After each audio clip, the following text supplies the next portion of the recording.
गौतम बुद्ध का जीवन हर किसी के लिए प्रेरणादायी है। गौतम बुद्ध बौद्ध धर्म के प्रवर्तक थे।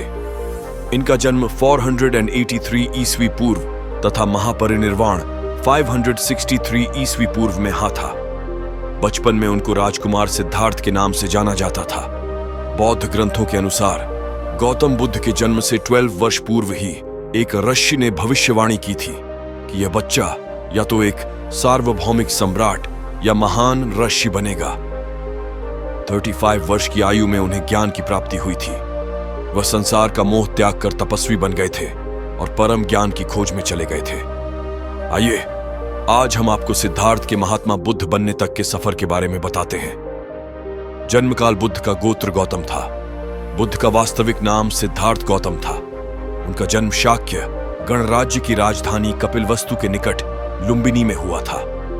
बुद्ध के जन्म के 7 दिन के भीतर ही उनकी माता का देहांत हो गया था। उनका पालन पोषण उनकी मौसी गौतमी ने किया था। शिशु का नाम सिद्धार्थ रखा गया था। शाक्य वंश के राजा शुद्धोधन सिद्धार्थ के पिता थे।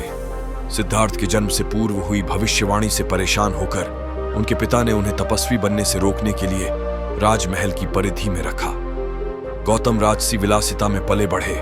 बाहरी दुनिया से आक्रांत नृत्य करने वाली लड़कियों द्वारा मनोरंजन, ब्राह्मणों द्वारा निर्देशन और तीरंदाजी, तलवारबाजी, कुश्ती, तैराकी और दौड़ में प्रशिक्षित किए गए थे।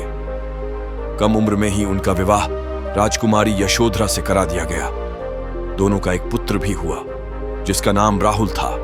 गौतम बुद्ध की वजह से बदल गया। इस स्त्री का जीवन जाने कैसे सिद्धार्थ बचपन से ही अत्यंत करुण हृदय वाले थे।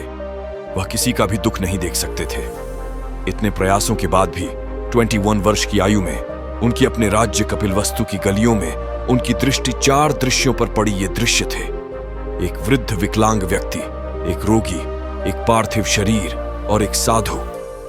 इन 4 दृश्यों को देखकर सिद्धार्थ समझ गए थे कि सबका जन्म होता है, सबको बुढ़ापा आता है, सबको बीमारी होती है और एक दिन सब मृत्यु को प्राप्त होते हैं। इससे व्यथित होकर उन्होंने अपना धनवान जीवन, अपनी पत्नी, पुत्र एवं राजपाट का त्याग करते हुए साधु का जीवन अपना लिया और जन्म, बुढ़ापा, दर्द, बीमारी और मृत्यु से जुड़े सवालों की खोज में निकल गए। ज्ञान की प्राप्ति सिद्धार्थ ने अपने प्रश्नों के उत्तर ढूंढने शुरू किए। समुचित ध्यान लगा पाने के बाद भी उन्हें इन प्रश्नों के उत्तर नहीं मिले। फिर उन्होंने तपस्या भी की लेकिन अपने प्रश्नों के उत्तर नहीं मिले। इसके बाद और साथियों के साथ अधिक कठोर तपस्या प्रारंभ की। ऐसे करते हुए 6 वर्ष व्यतीत हो गए। भूख से व्याकुल मृत्यु के निकट पहुंचकर बिना प्रश्नों के उत्तर पाए वह कुछ और करने के बारे में विचार करने लगे थे। एक गांव में भोजन की तलाश में निकल गए। फिर वहां थोड़ा सा भोजन ग्रहण किया। इसके बाद वह कठोर तपस्या छोड़कर एक पीपल के पेड़, जो अब बोधि वृक्ष के नाम से जाना जाता है, के नीचे प्रतिज्ञा करके बैठ गए कि वह सत्य जाने बिना उठेंगे नहीं। वह सारी रात बैठे रहे और माना जाता है यही वह क्षण था जब सुबह के समय उन्हें पूर्ण ज्ञान की प्राप्ति हुई थी। उनकी अविजया नष्ट हो गई और उन्हें निर्वण यानी बोधि प्राप्त हुई और वे 35 वर्ष की आयु में बुद्ध बन गए। बुद्ध को शाक्य मुनि के रूप में भी जाना जाता है।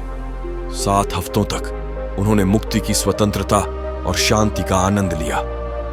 प्रारंभ में तो वह अपने बोधि के बारे में दूसरों को ज्ञान नहीं देना चाहते थे। बुद्ध का मानना था कि अधिकांश लोगों को समझाना बहुत मुश्किल होगा। मान्यता है कि बुद्ध को स्वयं ब्रह्मा जी ने अपने ज्ञान को लोगों तक पहुंचने का आग्रह किया था।